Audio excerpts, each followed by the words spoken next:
That airplane isn't giving you any trouble, is it, Don? No. All right. President Kennedy will be making 2 more of those non-political political trips. He and Mrs. Kennedy will be doing some fence mending chores. Start it over. He and Mrs. Kennedy will be doing some fence mending chores in Texas.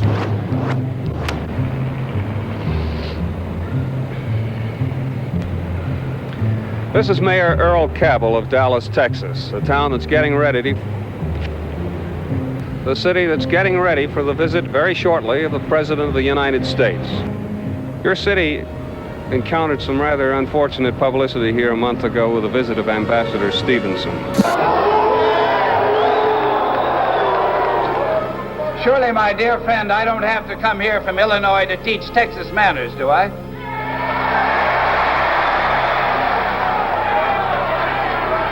Outside the auditorium, one man spat on him, and a woman hit him with her placard. We undoubtedly will have a few pickets, as you have everywhere in the United States. There will probably be a few of the radical right wing, possibly a few of the radical left wing. But sincerely, we anticipate no trouble. Because of the unfortunate incident which occurred here during the visit of Ambassador Stevenson, people everywhere in the world will be hypercritical of our behavior. Nothing must occur that is disrespectful or degrading to the President of the United States. And the law enforcement agencies in this area are going to do everything within their power to ensure that no untoward accident or incident occurs.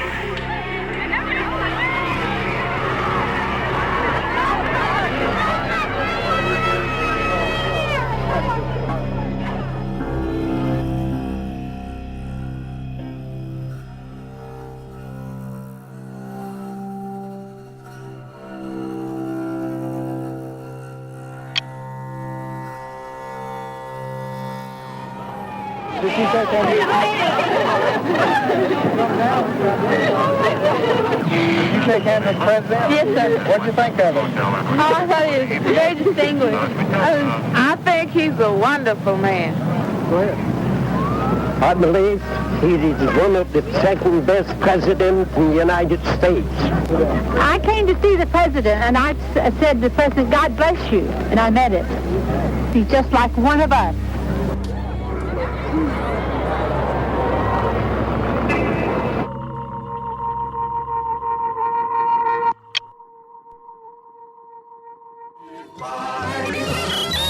First in news since 48. WBAP, Fort Worth, Dallas. Say When, sponsored by Reynolds Metals and Sterling Drugs, will not be seen today in order that we may bring you the presidential breakfast direct from the grand ballroom of the Hotel Texas in Fort Worth. Gentleman appearance at the parking lot across the street from the hotel, and he is on his way up. We expect him to walk through this door at any moment. When the President appeared out in the parking lot, he broke one of the cardinal rules of security. He went out into the crowd, and of course Secret Service men find this the most nervous time of any presidential appearance. As long as the Secret Service men can keep the crowd away from the President, they have a good chance of protecting him. Here comes the President.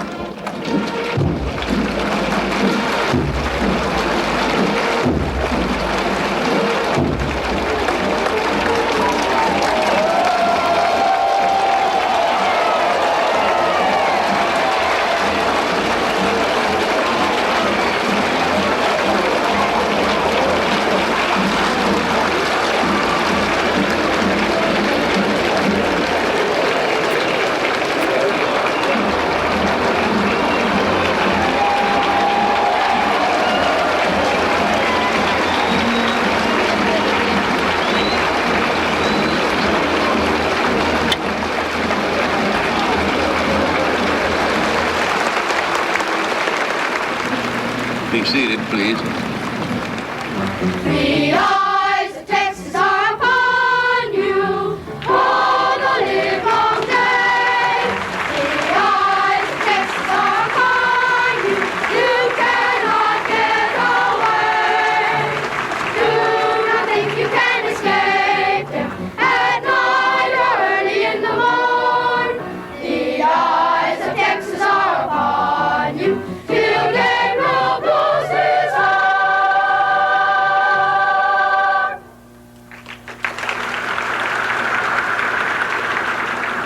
quite a few people in the ballroom are watching the maitre d'.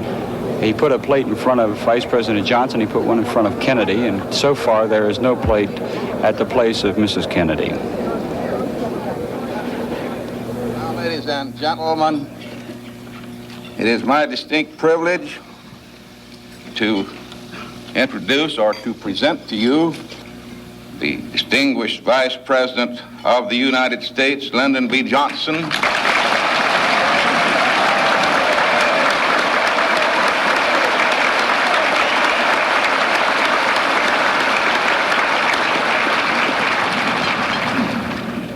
Now is an event that I know all of you have been waiting for. They know what I mean.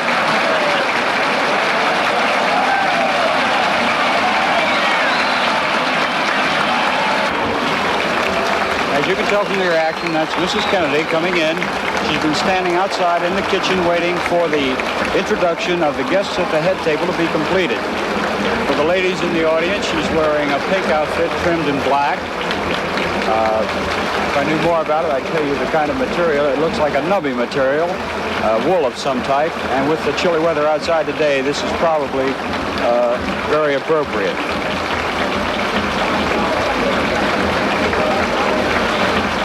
Ladies and gentlemen, I proudly present the President of the United States.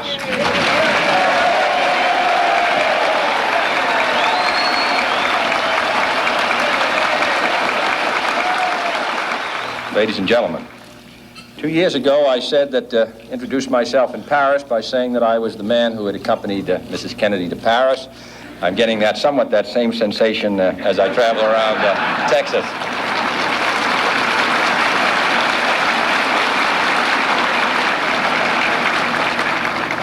Nobody wonders what Lyndon and I wear.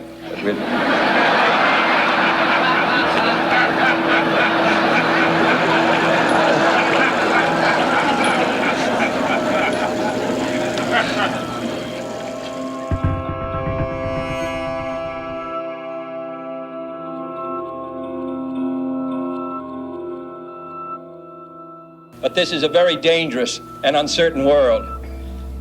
As I said earlier, on 3 occasions in the last 3 years, the United States has had a direct confrontation. No one can say when it will come again. No one expects that our life will be easy. Certainly not in this decade, and perhaps not in this century. But we should realize what a burden and responsibility the people of the United States have borne for so many years. Without the United States, South Vietnam would collapse overnight. Without the United States, there would be no NATO, and gradually Europe would drift into neutralism and indifference. Without the effort of the United States and the Alliance for Progress, the communist advance onto the mainland of South America would long ago have taken place. So this country, which desires only to be free, which desires to be secure, which desires to live at peace, for 18 years, under 3 different administrations, has borne more than its share of the burden. I don't think that we are fatigued or tired. We would like to live as we once lived, but history will not permit it. Communist balance of power is still strong. The balance of power is still on the side of freedom. We are still the keystone and the arch of freedom. And I think we will continue to do as we have done in our past, our duty. And the people of Texas will be in the lead. So I'm glad to come.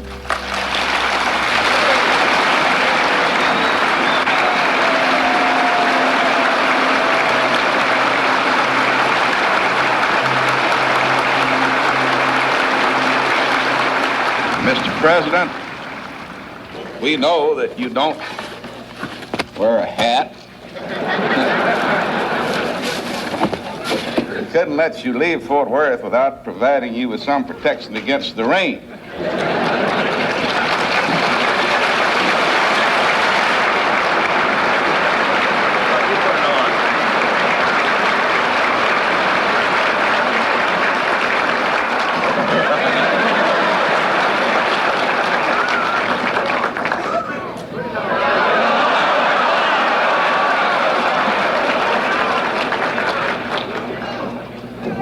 put it on in the White House on Monday. If you'll come up there, you'll have a chance to see it then.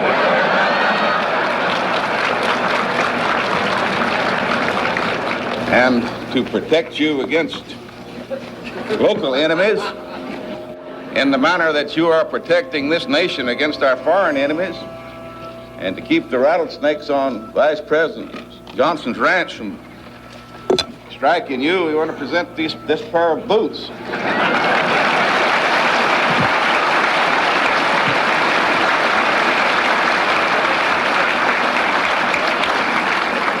We won't ask you to put them on. Here. Let us be in the spirit of prayer.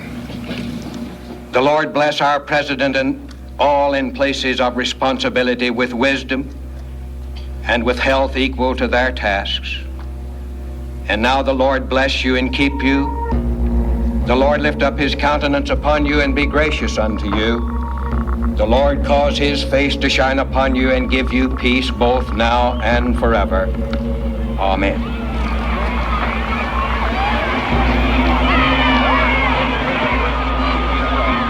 This has been the presidential breakfast from the Hotel Texas in Fort Worth. Now the presidential party will leave Fort Worth, go to Dallas, where this afternoon he will address a crowd at the Trade Mart.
Started gathering out here quite early this morning. I was out here at about 7:45, and already a few diehards had gathered early to ensure a good vantage point. Police were circling the field all morning long from the early morning hours, and a huge contingent of police are on hand. Some brilliant yellow roses, some brilliant red roses have been brought out and will be presented to the First Lady. Here comes the big jet in.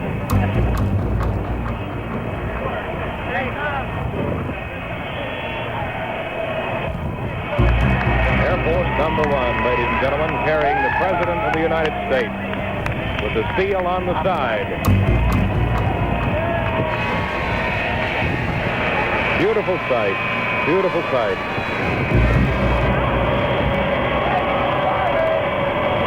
And the crowd below cheering.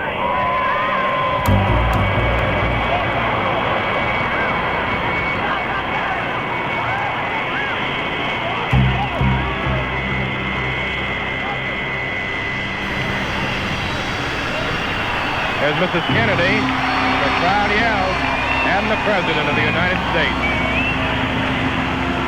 And I can see his suntan all the way from here.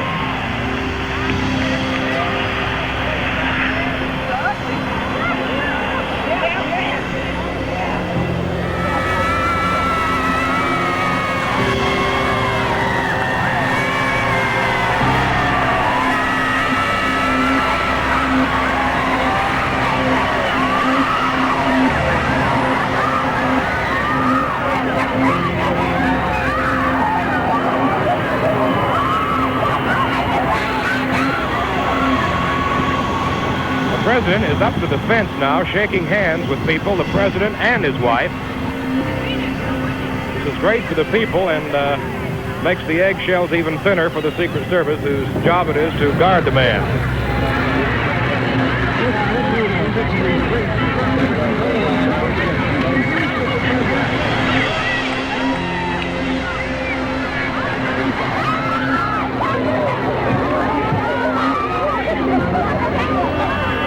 He's waving at a lot of people, smiling, Secret Service men all around. Boy, this is something. The president waves goodbye. Governor Conley standing in the car beaming, and back they go to the car.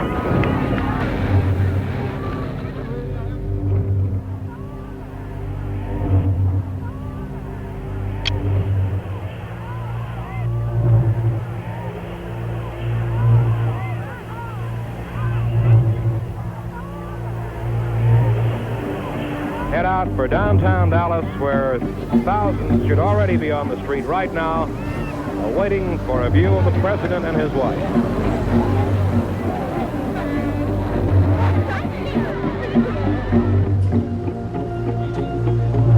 It'll turn on Houston Street to Elm under the triple underpass, out to the Mart where the president talks.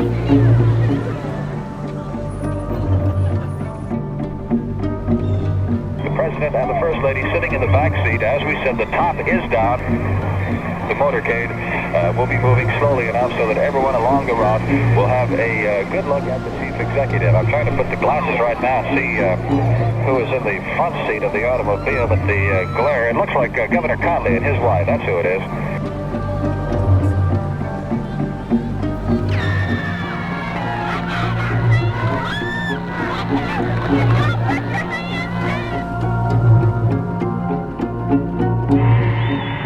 Here comes the first car with Police Chief Judge Curry and Sheriff Bill Decker. And here is the President of the United States. And what a crowd, what a tremendous welcome he's getting now. There are people absolutely looking from every window here in downtown Dallas.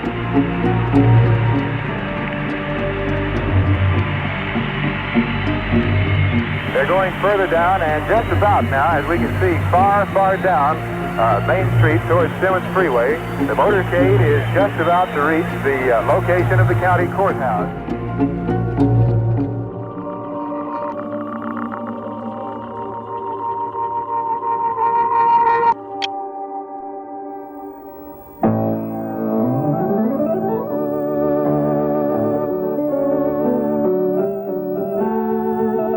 And now for the next 30 minutes, as the world turns. Brought to you by Instant Niagara and new Niagara Spray Starch, famous products of Best Foods.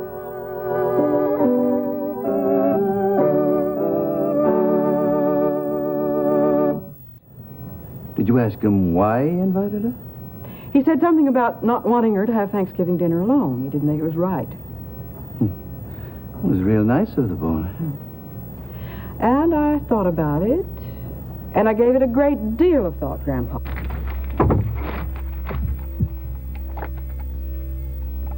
Here is a bulletin from CBS News. In Dallas, Texas, 3 shots were fired at President Kennedy's motorcade in downtown Dallas. The first reports say that President Kennedy has been seriously wounded by this shooting. Stay tuned to CBS News for further details. It takes more than an instant to make a real cup of coffee. That's why Nescafe has come up with a new kind of coffee. It's more than an instant. It's new Minute Brew Nescafe. This car is going to report from downtown area, code 3 to the Elm in Houston. What's called?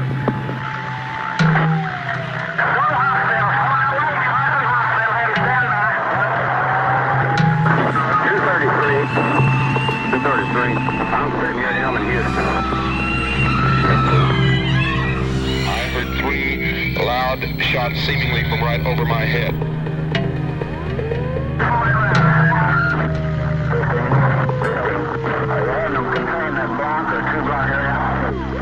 The area being completely roped off by Dallas police, the K-9 units here. I searched through train cars and through the road yards, could find no one.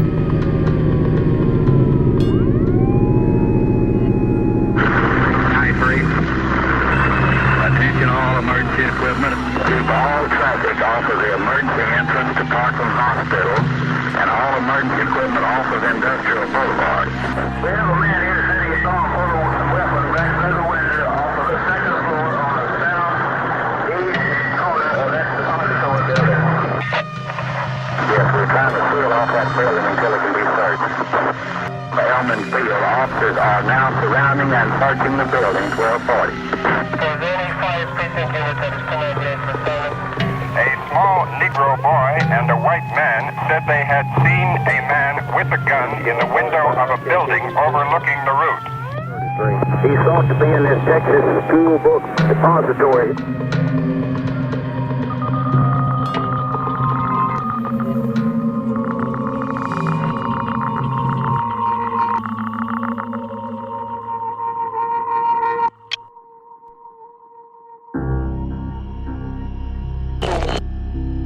Three bullet shots were heard to ring out. The president slumped into the lap of Mrs. Kennedy. Witnesses said they saw blood streaming from his head. Mrs. Kennedy was heard to say, "Oh, no." The motorcade sped on toward the hospital. It took them perhaps 5 minutes to reach the ambulance entrance of the hospitals. Reporters there say the president is lying flat on his face in the car.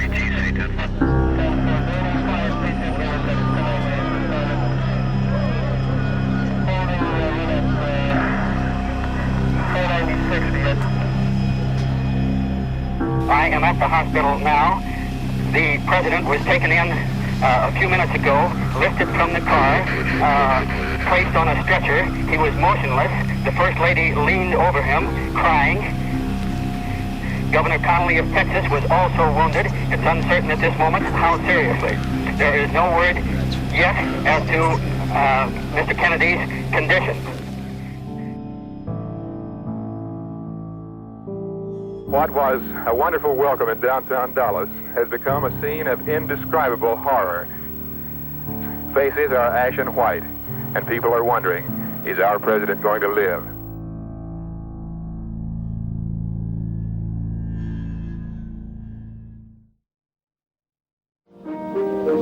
And what would any collection be without fake fur? That's right. It is seen all over this year, and it's so smart. Yeah. This is Little Red Riding Hood. Boy, it certainly is, all bundled up and ready to go out in the hill.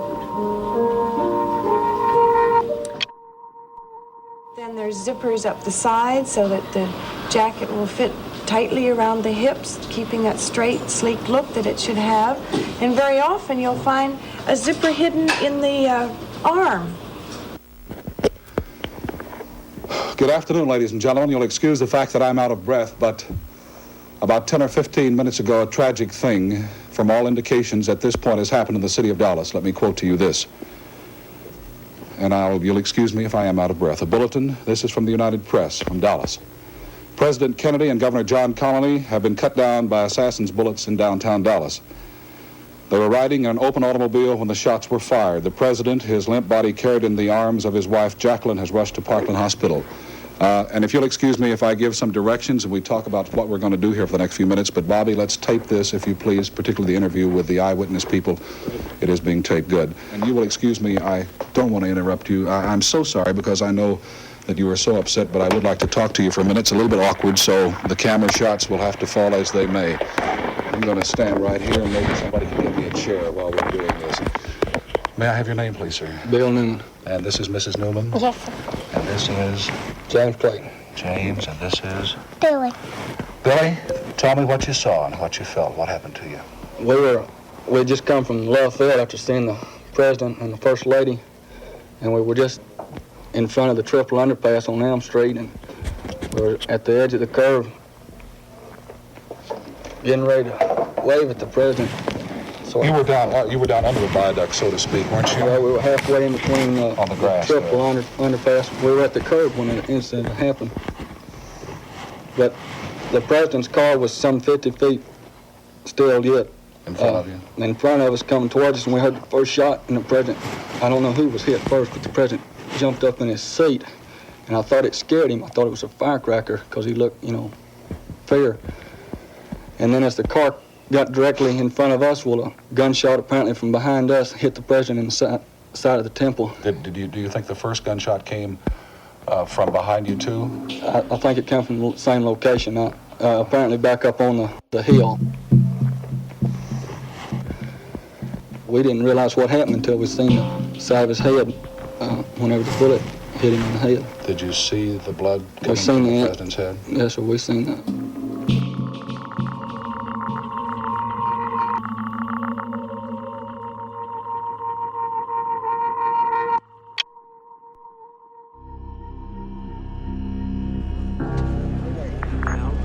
The First Lady is in the emergency room with the President, and the crowd outside is quiet and waiting for some word of the condition of the President.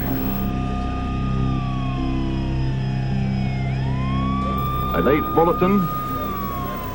Representative Albert Thomas, the Democrat from Houston, Texas, says that he has been informed that President Kennedy and Governor Connally of Texas are still alive. And now here is a report from Ron Cochran. Thank you very much, Don. I have just returned from lunch where I was called and informed of the tragedy involving President Kennedy. I'm sure that millions of Americans... You can see there's a little confusion here in our studio. I have just returned from lunch. I was called at a restaurant here in New York, advised of the tragedy involving President Kennedy. He was, as you probably know by now, shot along with the governor of Texas in a motorcade in Dallas, Texas, by unknown assailants. So far as we know at the present time, they have not been captured.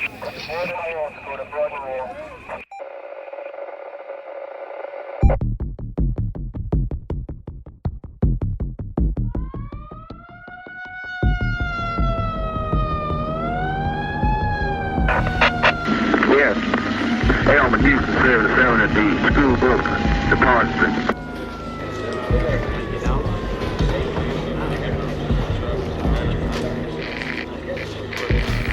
Did they realize they had the suspect? No, they do not have the suspect. Attention all squad. Attention all squad. The suspect in the shooting at Elman, Houston, is reported to be an unknown white male, approximately 30, slender build, height 5 feet 10 inches, weight 165 pounds, reported to be armed with what is thought to be a .30 caliber rifle. No further description at this time or information. 1245.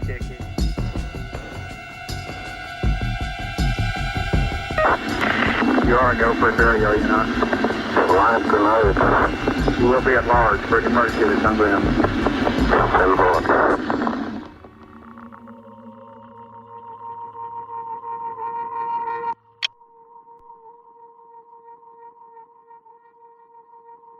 Excuse me 1 minute and let me...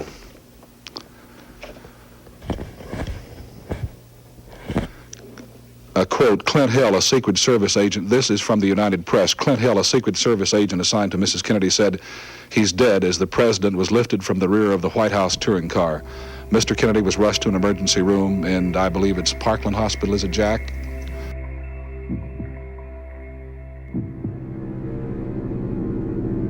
President Kennedy is on the inside of Parkland Hospital, and 2 priests have just been sent in to the room with the president.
announcement has been made on the public address system at the Trade Mart where the President was due to speak. The announcement was made to the crowd just a few minutes ago as to what had transpired.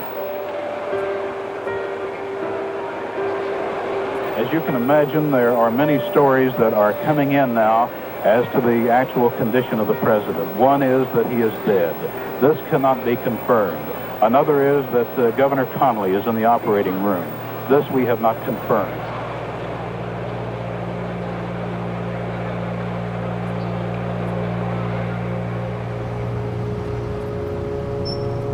Of course, there's a great deal of rumor.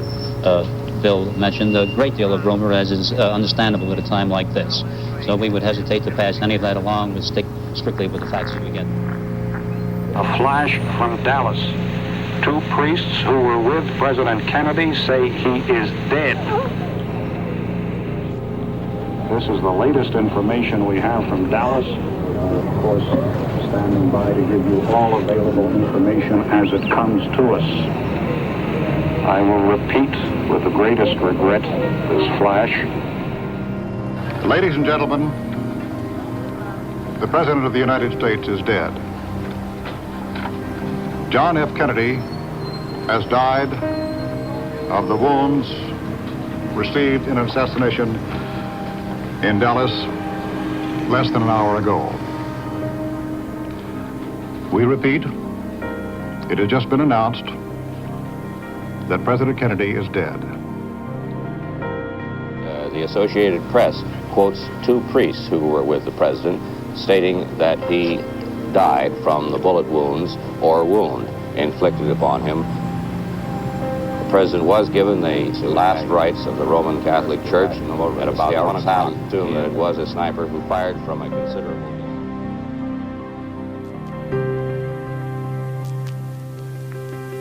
The President is dead.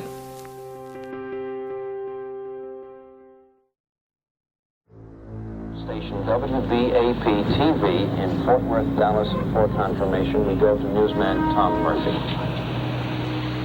Substantiating this, but not confirming it, is a report about 5 minutes ago by the Dallas Police Department to all of its officers that the President had died. Charles Murphy, returning now from NBC in New York.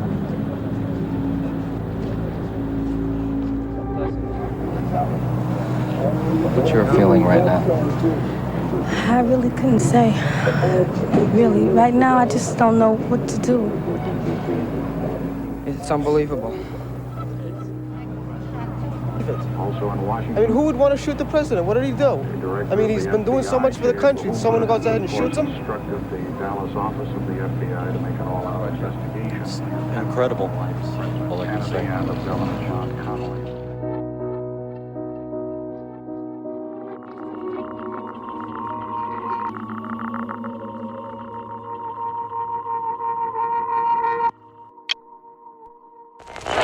Ladies and gentlemen, we interrupt CBS momentarily for a local bulletin with Joe Scott. Thank you. We're down here at the scene of the current manhunt of Elm and Houston Street.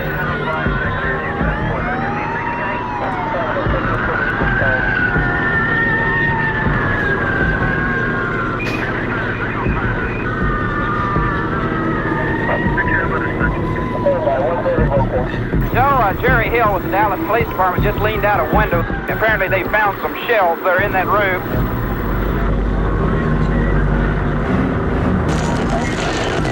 The rifle believed to have been used in today's assassination was recovered from the 6th floor.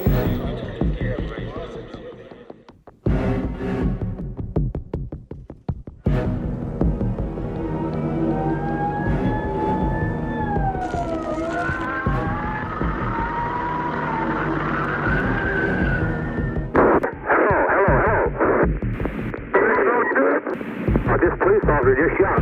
I think he's dead. Hey, Bob. Suspect running west on Jefferson, the location. Hey, Bob.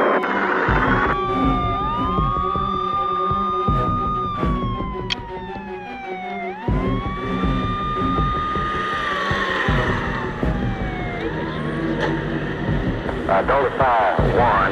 that the officer involved in the shooting, which is Officer J.D. Tippett, announced DOA at Methodist 128. Is there any indication that it has any connection with this other shooting? Well, the descriptions on the suspects are similar. It is possible. Message point. If we have information that a suspect just went in the Texas theater on West Jefferson Temple, supposed to be hiding in the balcony.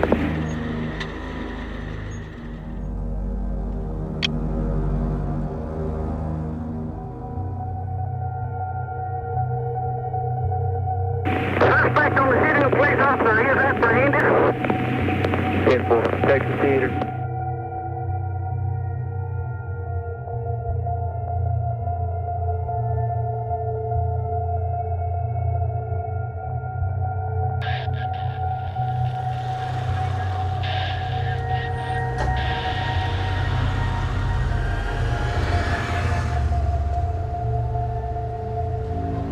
Dallas police have arrested a 30-year-old man who was found with a weapon in his possession.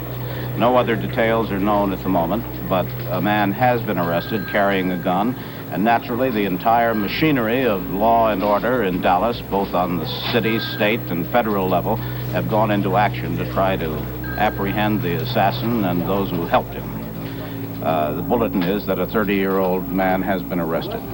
One might say at this point that it is very much to be hoped that this assassin, whoever he is not connected with any particular political group, a so-called hate group or otherwise. This will result in a very great rending of the political flesh of this country.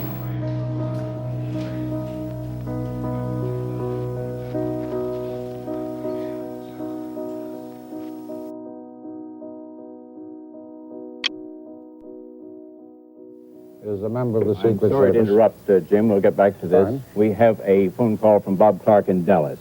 Back to Ron Cochran. Stand by, please. Bob, stand by, please. We were having a little technical difficulty. All right, Bob, yes, we are on the air now, Bob. Would you give us a recap of all that you know, please?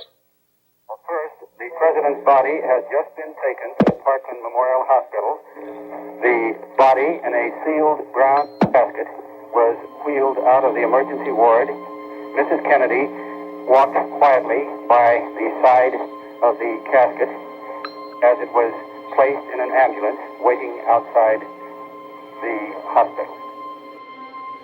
The eyes of the nation and the hearts of the nation are with Mrs. Kennedy today, and the eyes of Dallas, Texas are held in shame. Hello, I've got some dictation for you on the Kennedy story. Yeah, where are you, Tom? I'm in Dallas. Yeah, okay, boy. Now take it easy. Okay, this is Dallas, November 22nd. President John F. Kennedy was shot and killed here today, period. The president suffered a massive gunshot wound in the brain.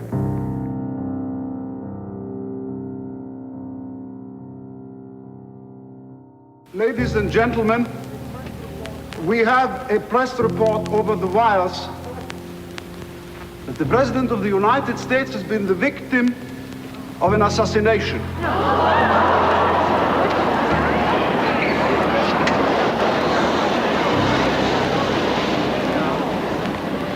We will play the funeral march from Beethoven's Third Symphony.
let's turn the mic on. I can't hear you, Johnny. What do you want? Is this all right? A gentleman just walked in our studio that I am meeting for the first time as well as you. This is WFAA TV in Dallas, Texas. May I have your name, please, sir? My name is Abraham Zapruder. Mr. Zapruder? Zapruder, yes, sir. Zapruder. And would you tell us your story, please, sir? I got out in, about a half hour earlier and get into a good spot to shoot some pictures. And I found a spot, one of these concrete blocks that I have down near that park near the underpass. And I got on top there. There was another girl from my office. She was right behind me. And as I was shooting, as the president was coming down from Houston Street making his turn, it was about halfway down there, I heard a shot. And he slumped to the side like this. Then I heard another shot or two. I couldn't say whether it was one or two. And I saw his head practically open up, all blood and everything. And I kept on shooting. That's about all. I'm just sick again. I think that pretty well expresses the entire feelings of the whole world. As the news of President Kennedy's death spread through the city, to those who hadn't heard it or had heard only the first fragmentary reports, even this street, which is normally so loud you can't hear yourself talking to another person, acquired a stillness that it's never known. Can you tell me what your first reaction was, ma'am? We were all crying in my place, all crying. You look as though you've been crying. Is that how it struck you first? Yes. How did you hear about it? Well, we got radio in my place and they told us. And did all of the people in the office cry? Yes. And how about you, sir? Have you had any... What are your first reactions to a tragedy of this sort? My first reaction, sir, is that I hope these Southerners, these radicals, have satisfied they got their pound of flesh and killing a man as good as that. Are you certain that it is right-wing radicals or people who oppose the president so desperately that they would do something like this, who committed this act? Yes, sir. Could be no one else. Someone who did this must be mentally deranged. No clear-thinking human person would ever think of doing something like that. How about you, sir? What was your first reaction? Well, my first reaction was I was terribly shocked. I couldn't believe it really happened. But I disagree with this man about it being a right-wing radical. It could have been communist, I think, probably something like that. I think this has to be a planned conspiracy. This is the first time in our history when a rifle has been used and fired at a president of the United States. From the photographs of the building, that carry must have been a couple of 100 yards. And whoever fired it must have been a man that could handle a rifle. So that this must have been a very carefully planned conspiracy. There are a great many reactions in Dallas now. The main thing that we're concerned with is the condition of Governor Connolly. We will have that word for you just as soon as possible. As we understand it, there is no word coming out of the hospital. There is no way that we can get any information for you. Be about 15 minutes, Jay. Our cruiser is at the hospital entrance, and Connolly's doctor will come out in about 15 minutes to make a statement, give a report and a condition on the governor. Very good. That's the latest word. That in 10 or 15 minutes we will have word for you. Right now, here is a picture of the man who allegedly shot the policeman. More bulletins. Police today seized one man, Lee H. Oswald. He is identified as chairman of a Fair Play for Cuba committee and is regarded, at least as far as we know, as the prime suspect in the assassination of President Kennedy.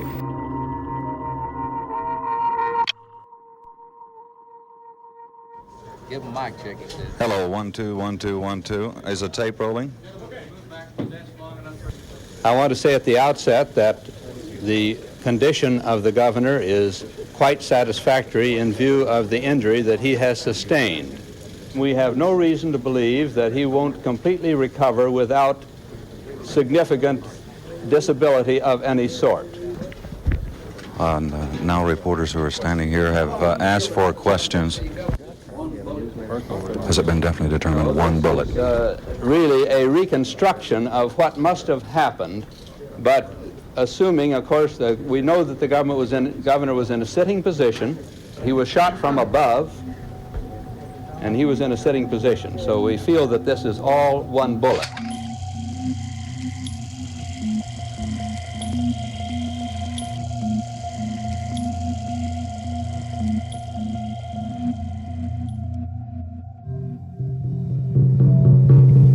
This information, Police Captain Pat Ganaway today said a suspect held in the assassination, the picture you just saw here, was an employee of the building where a rifle was found.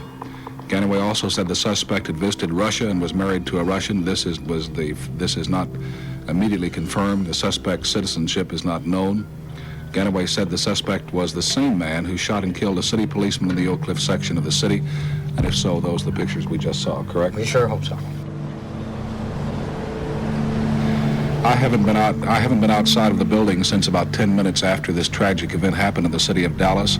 I have talked to the newsmen, and they say the entire city the entire nation is stunned and shocked. People are walking around the street in whispers and things like that. They don't talk loud. There's no screaming or hollering as you normally find in a city. Everybody is just absolutely stunned.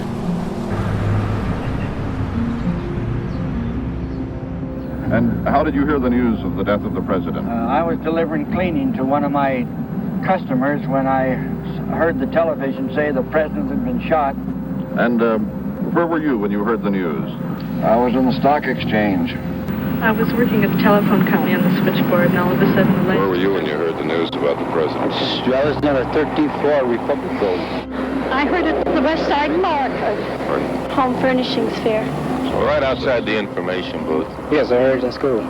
You were at work at the time? Yes, I was at work at the time, so I couldn't believe it. All over the world, people are going to remember all their lives what they were doing when they first heard that President Kennedy had been killed.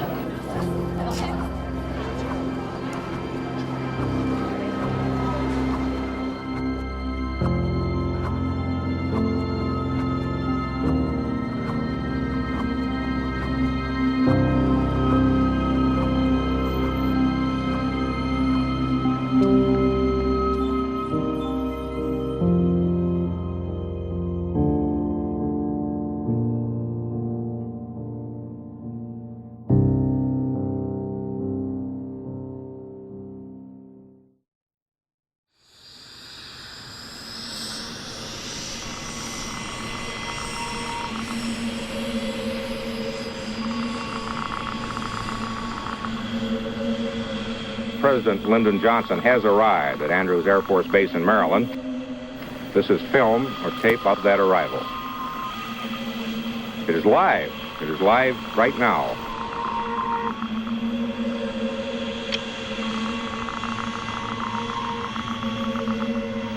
But now we're going through the sad moment of watching a turnover in government at the highest office. As former Vice President Lyndon Johnson, now the President of the United States, returns to Washington with the remains of his former chief executive. And now we can see what we believe to be a coffin containing the body of President Kennedy being moved from Air Force One onto a special enclosed ramp.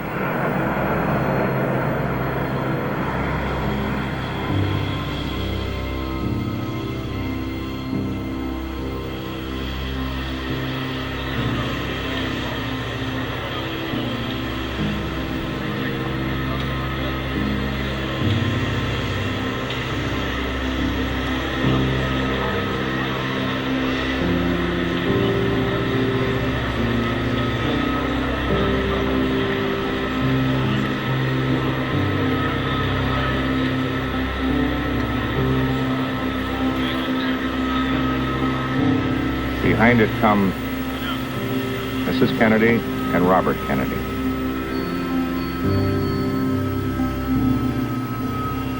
The one plane, Air Force One, carried the body, the new president, and the mourning wife.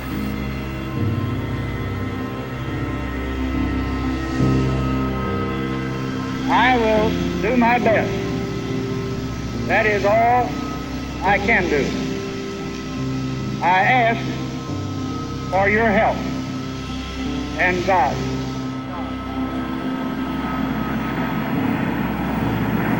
Those words from the new President of the United States, Lyndon Baines Johnson.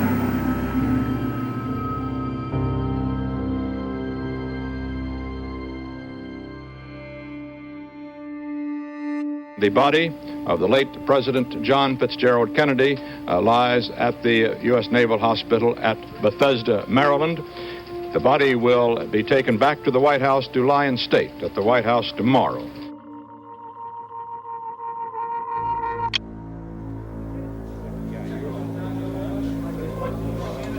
This is room 317, Homicide Bureau, here at the Dallas Police Station. As you see, they are bringing the weapon that was allegedly used in the assassination of President John F. Kennedy this afternoon at 12:30 here in Dallas.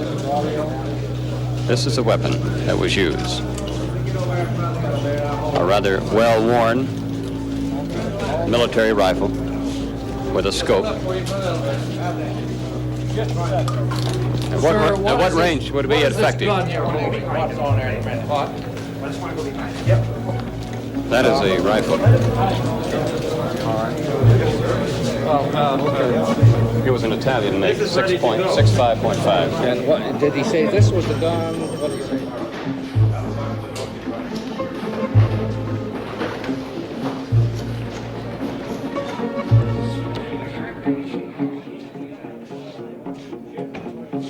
Here is the suspect. Will you roll it, please? The suspect is coming. Back against the wall. All right, these people have given me a hearing without legal representation or anything. You shoot the president? I didn't shoot anybody, no, sir. You just heard Oswald, who said he did not shoot anybody. You don't have to push. Back it on. I'm being pummeled here. Being pummeled very heavily. You just heard Oswald say, I did not shoot anybody. Oswald, as we said, was local chairman of the pro-Castro Fair Play for Cuba Committee. He went to Russia in 1959, saying he was relinquishing his United States citizenship. He returned last year, complaining that he was disillusioned. I just would have thought the man was a perfect gentleman. I really did while he was living here. Was he here today? Well, I didn't see him here today, but Mrs. Roberts said that he did come in and get a coat around 12, between 12 and 12:30. Well, when I got the telephone call about the president being killed, I walked over here and turned the television on, and the door opened, he come in a hurry. And I said, oh, you're in a hurry. He never reparted his lips and went to his room, got a short coat and put on, and went out and to the bus stop. And that's the last I saw of him.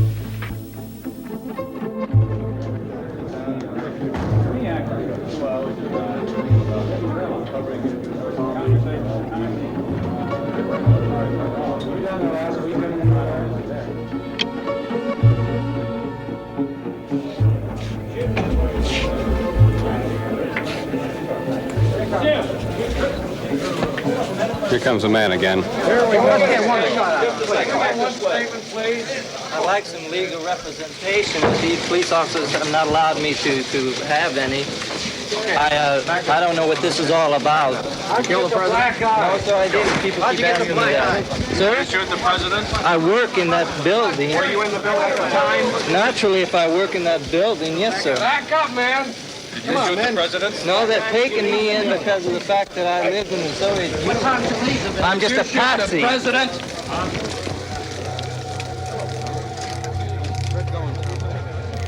The late President Kennedy had once discussed the question of possible assassination with CBS News correspondent Charles Von Fremd. Here are correspondent Von Fremd's recollections of that event. A casual conversation with John Kennedy about 12,000 feet over the Great Plains in early July of 1960 came back to haunt me today.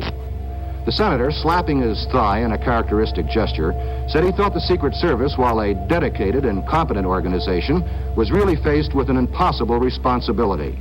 John Kennedy argued that any intelligent sharpshooter, however mad, could gun down the President of the United States if he wanted to badly enough and planned it carefully enough. for us, please, sir? Well, let's keep it quiet. We'll all get it. Pull it down. Has the gentleman been identified? Yes, sir. He's been identified for killing the officer. Right. Has any identification been attempted for the killing of the president? Not yet. Not yet.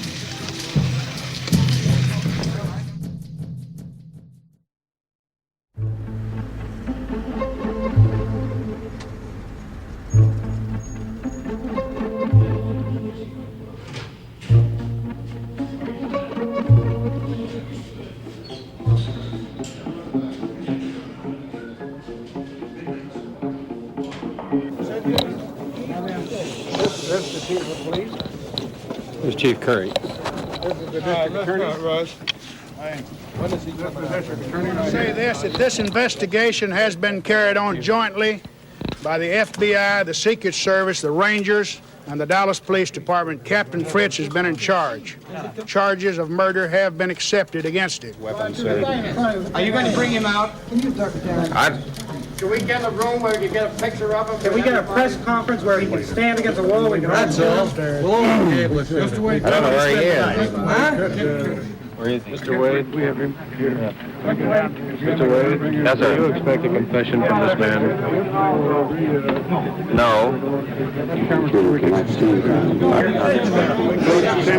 We're going to get in a larger room here. That's what we're talking about here. How about the assembly room right around here? All right, let's go down. Let's go down there where the... Thank you. Down to the assembly room. Will the prisoner be brought out? Bring the bag, the leather bag in there. The suspect is coming down the aisle and into identification room.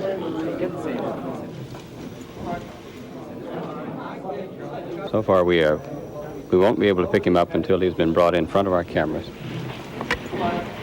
There he is, a slight fellow with some scratches. I positively know nothing about this situation here. I would like to have legal representation.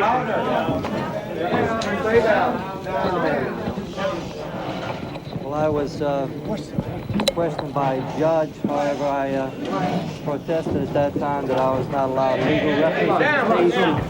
But during that very short and sweet hearing, I really don't know what the situation is about. Nobody has told me anything except that I'm accused of murdering a policeman.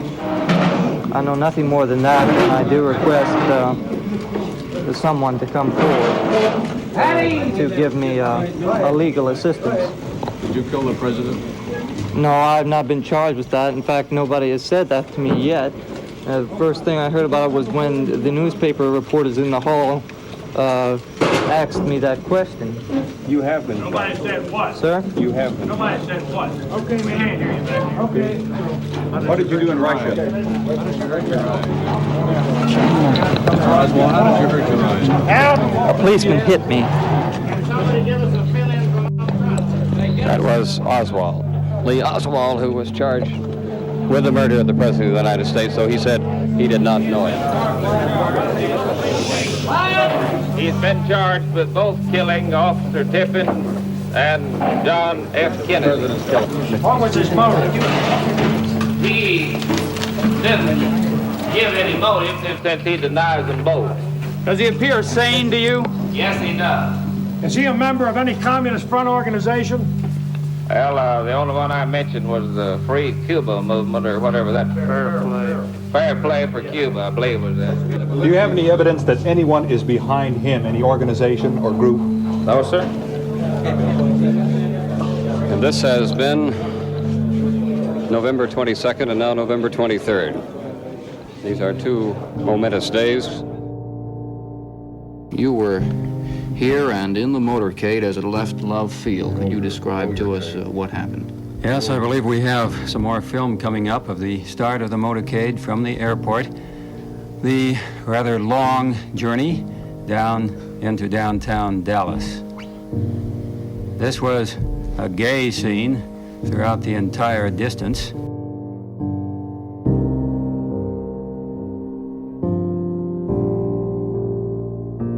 There's very little more we can say. In a manner of speaking, perhaps John F. Kennedy has come home.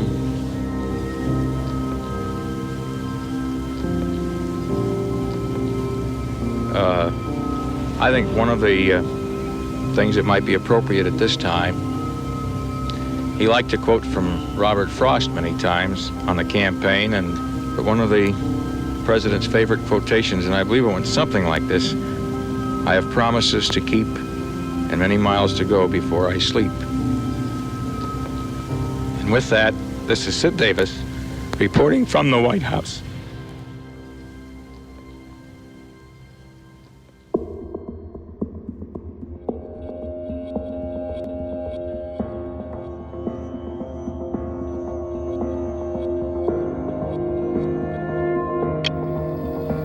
Good morning, I'm Mike Wallace. CBS News with this special program now begins its second day of reporting the events following the death of President Kennedy. A bright yellow sun arose over the city of Dallas this morning, but it greeted a different Dallas than was yesterday morning.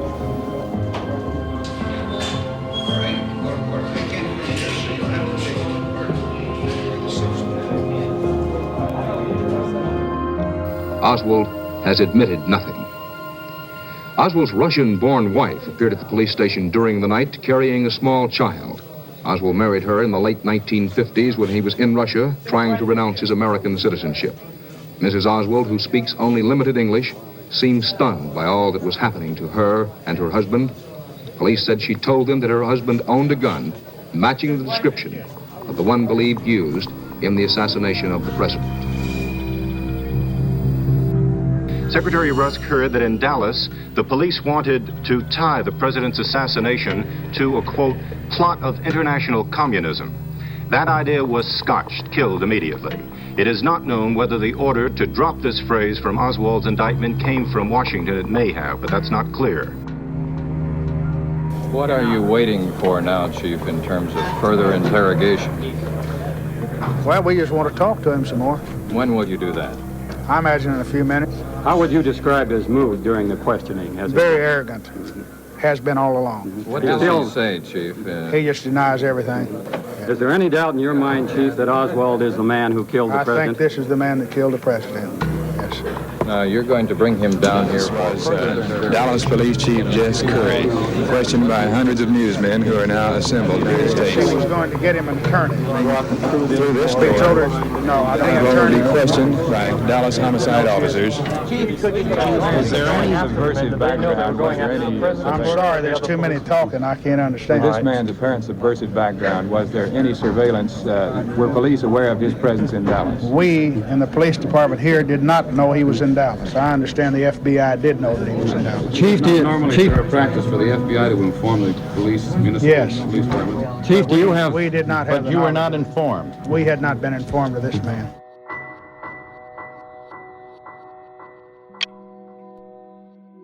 And now the police chief in Dallas says that he was informed by the FBI last night that they interrogated Oswald 2 weeks ago in Dallas, but he does not know the results of that interrogation, why it was ordered, or neither was he advised that the interrogation had taken place until last night.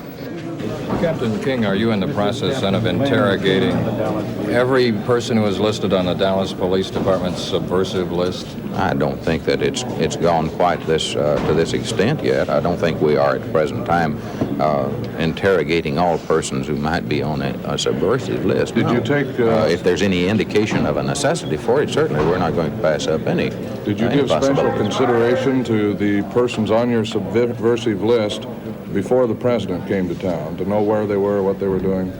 Yes. Then if the FBI had known about him ahead of time and had informed your office, you would have checked up on Oswald as well? I'd rather not speculate on what might have happened if something else had happened. I don't know. Well, we've been given information earlier today, and the FBI did know he was here and had interviewed him within the last couple or 3 weeks. On this, I have no information. Thank you, Captain. Surely. There has been some information that has gone out. I want to correct anything that might have been misinterpreted or misunderstood, and that is regarding information that the FBI might have had about this man. I do not know if and when the FBI has interviewed this man.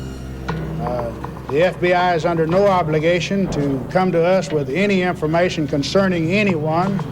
Chief, just and to make I this... do not know if and when they have ever interviewed this man. Thank you, Chief. Thank you, Chief. Thanks very much. That was Jesse Curry. Chief Jesse Curry, a report that had gotten out that the FBI had interrogated. Something's happening. Here's the wife and mother. The mother, as you can see, is a gray-haired woman. The wife is petite and rather attractive.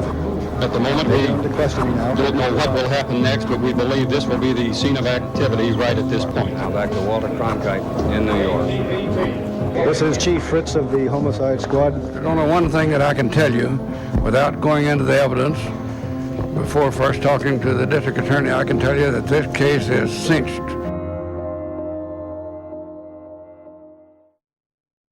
This is a test level.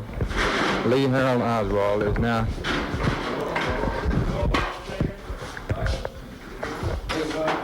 Easy does it. Easy, easy.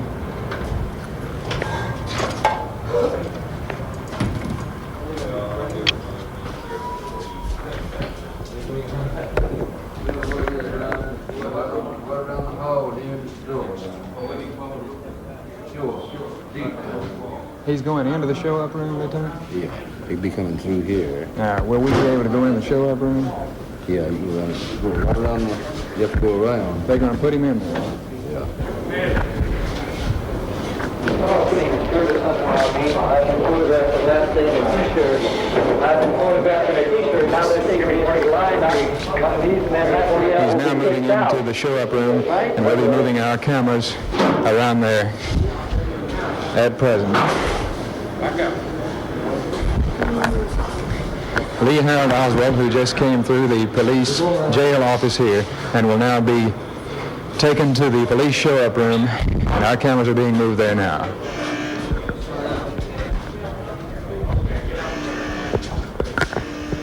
Dolly it out. Let me. Come on. Can you get it out?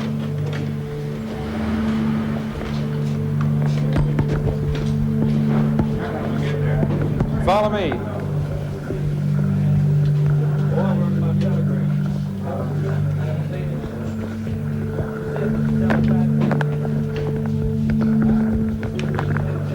What a time for that thing to go out, huh?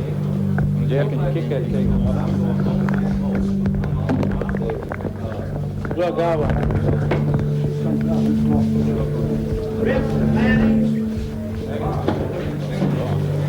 Can you hear my audio? If you can, he's been moved into the assembly room. However, we don't...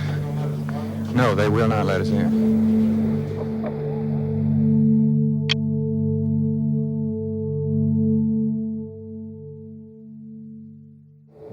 Traffic exceptionally heavy around this intersection, as literally thousands of people today have been interested in just driving by to see the spot where the president was killed. Directly across the street from the building from which the shot was fired, out in a park which is in somewhat the middle of a freeway cloverleaf, is a mourning wreath which was placed there early this morning to mark the approximate spot where President Kennedy was assassinated. Foreign reaction, of course, has been one of shock and regret, as we have reported from time to time as these reports have come in. In London, the great tenor bell of Westminster Abbey has been pealing out every minute, a mark of respect which is generally reserved only for members of the royal family. In France, flags at the Élysée Palace flown at half-staff. Normally, flags are not lowered in France until the day of the funeral. This is an unusual token of esteem there. In West Berlin, the city government ordered official mourning until Tuesday. In Italy, all theaters are going to close on Monday. In the Middle East, the Shah of Iran has ordered all flags flown at half-staff there. In Iraq, 3 days of national mourning. In Jordan, King Hussein has ordered the royal court to go into mourning for 3 days. So the stories go from South America, from Asia, from Africa. When Kennedy was elected 3 years ago, it was as if we'd all been given some gigantic, miraculous present. Suddenly, over there in Washington, was this amazing man who seemed so utterly right for the job in every way that we took him completely for granted. Whenever we thought about the world, we had that warm image at the back of our minds of a man who would keep everything on the rails. Now suddenly that present has been taken away from us when we thought we had still 5 more years before we need to start worrying again.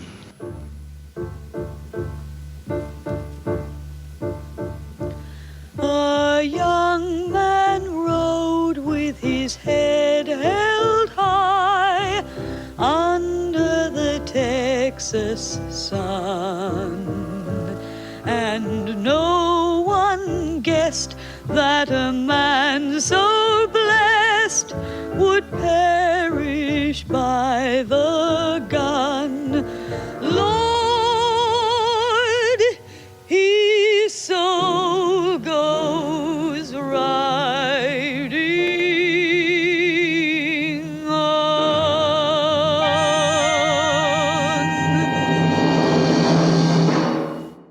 President Johnson today designated Monday, the day of the funeral for the late President Kennedy, as a day of national mourning. Said the new president, I invite the people of the world who share our grief to join us in this day of mourning and rededication. In witness whereof I have hereunto set my hand and caused the seal of the United States of America to be affixed. Done at the city of Washington this, the 23rd day of November, in the year of our Lord, 1963, and of the independence of the United States of America, the 188th.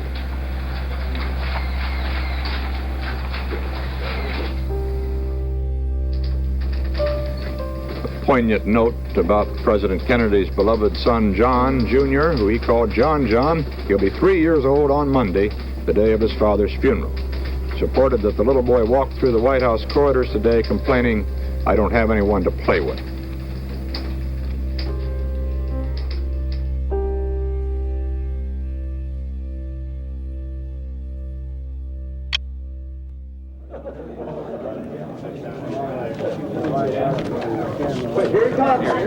Here he is. Lee Oswald on his way. For the second time. What do you have against Grovey? That's Lee Harvey Oswald. His back is to you. You can't quite see him. His face is still... The basic fundamental hygienic rights, I mean, like a shower and the clothes. That's Lee Oswald for the second time today. He's being taken in for questioning into the Homicide Bureau of the Detective Division here. He said something. Here it is. The FBI has just informed us that they have the order letter for the rifle, and the handwriting is the same on the order letter as Oswald's handwriting. Just a moment ago, he came out into the interrogation room bitterly complaining about being deprived of his citizenship rights because he can't take a shower. Do you have any comment on that? I didn't know he had asked to take a shower. We have a shower up there where he could take a shower if he wants it.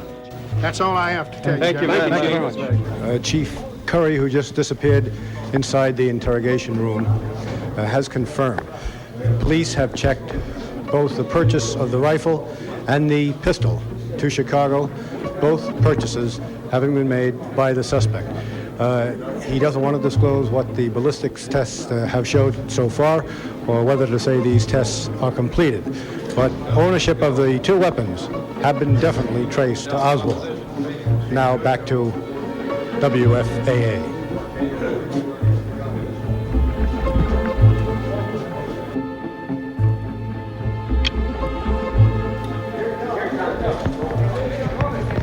Here comes Oswald down the hall again. Did you buy that rifle? dispatches you people have been given, but I emphatically deny these charges. Oswald is hustled through a doorway. He says he has nothing against anybody. From the door that he has nothing against anybody, that he's committed no act of violence. That was Lee Oswald.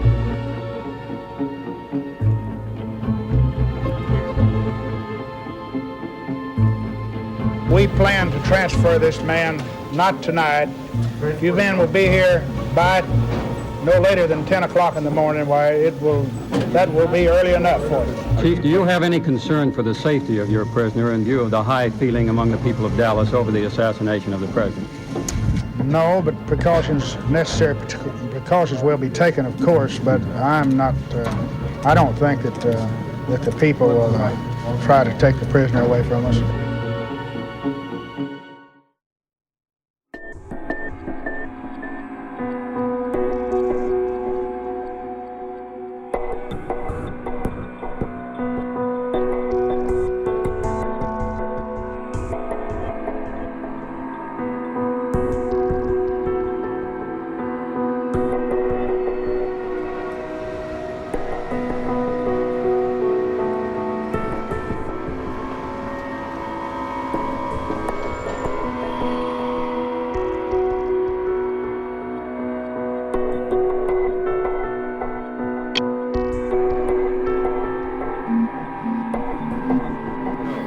This is how things stand at this hour. In Washington, it is not long until the time for the transfer of the body of President Kennedy from its repose at the White House to the rotunda of the Capitol, where it will lie in state. And here at the Capitol Plaza, the crowd continues to swell. People pouring in from all sides of this historic spot, pouring in from the side of the Senate office buildings, pouring in from the side of the United States Supreme Court, pouring in from the Library of Congress side. In Dallas, Lee Oswald, the man accused of the assassination of the president, is to be moved from one jail to another. Behind me is the building from which the shots were fired that killed the President of the United States. This building, located at Elm and Houston Streets, is actually only a half block away from the county courthouse, where Lee Harvey Oswald is going to be transferred.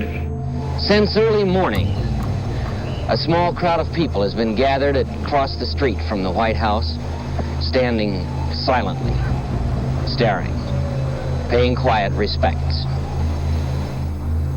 Outside in front of the county jail, crowds have gathered all day long, hoping for a glimpse of the man accused of firing the shot. And we're standing by awaiting the transfer of Oswald from city jail to county jail. Bill, what's the situation? Well, I am presently in the basement of the Dallas Municipal Building, and it is like an armed camp. For the past half hour, scores of police have been filing past me, carrying riot guns and rifles. Police officials are frankly worried. They don't want anything to happen to Oswald. They firmly believe that he is the man who killed the president. They want to make sure he is safely transferred to the county jail and that he does stand trial and is convicted. Chief, did those threats on the prisoner's life, did they come in right through the police switchboard? Yes. Do you have any details at all on them? No. That cortege will depart the White House grounds at 1 p.m.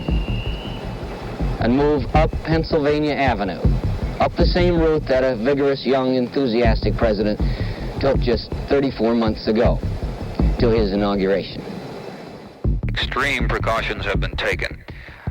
As I said before, the police are worried. They are so worried they've talked about the possibility of moving him in an armored vehicle. The casket will be placed on a wooden bier, a catafalque, which was originally used to bear the body of Abraham Lincoln. And here the anticipation grows as literally hundreds of police officers have ringed the... Chief, could you go into, if you would, just a little bit about this, the possibility that somebody else might be involved in this? We've had statements in the last couple of days saying this is the man and nobody else. Now, this is the man we are sure that murdered the patrolman and assassinated the president. But to say that there was no other person had any knowledge of what this man might do, I wouldn't make that statement. Because there's a possibility that there are people who might have known this man's thoughts and what he could do or what he might do. He's expected down any moment. There will be a 21-gun salute, 4 ruffles and flourishes, hail to the chief, and a hymn. And if you'll roll, I'll start narration. Here comes the truck. Now, this is the armored truck that will carry Lee Harold Oswald from the basement here of Dallas Police Headquarters. Yeah, he's got to be. There he is. There he is. Here he comes. Now the prisoner wearing the black sweater is changed from his T-shirt. Looks like he is no longer.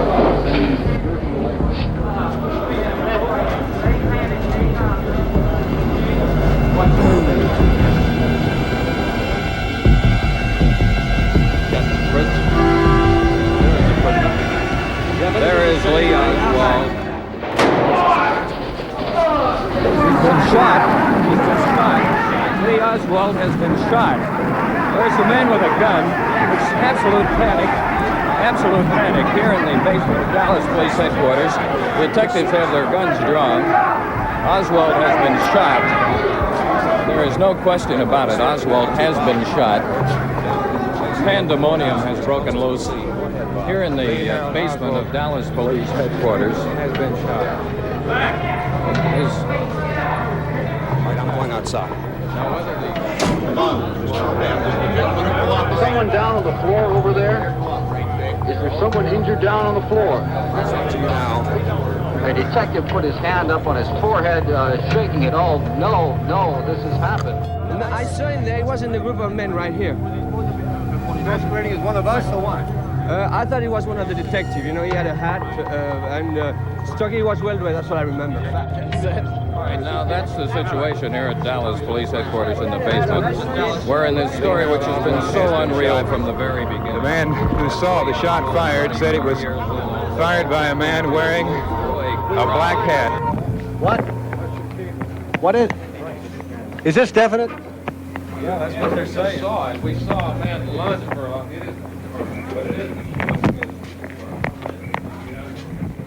Here comes the ambulance. The ambulance is being pulled up in front of us here.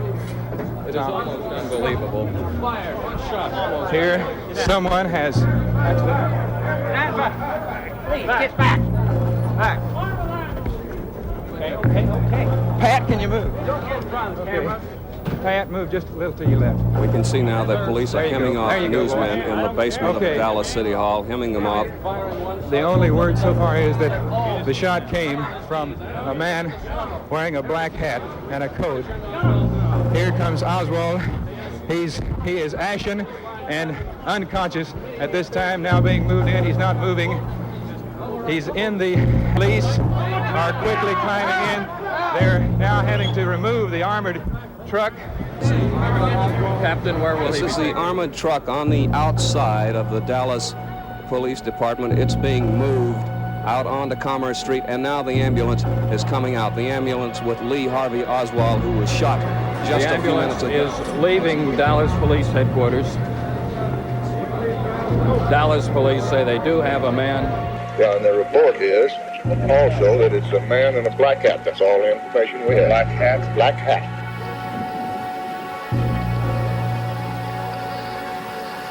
This sad day is a beautiful day here in Washington. Bright, sunshiny.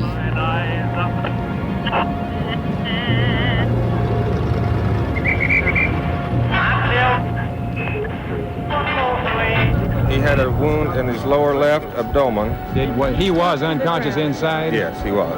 Because he looked like he's dying. I wouldn't want to say. Who shot him? Man in a black hat.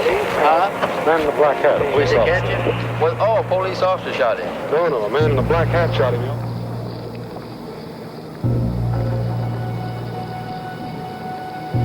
Here outside of the courthouse, this crowd, when word flashed through the crowd that Oswald had been shot, broke out into a cheer.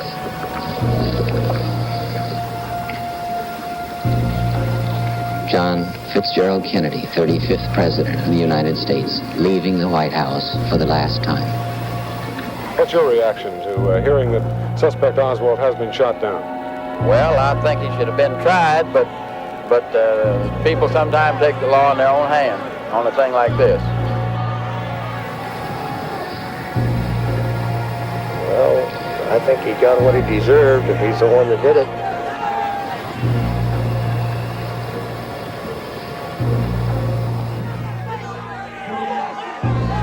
As you can see, a crowd genuinely not very sorry that Oswald has been the victim of an assassin himself.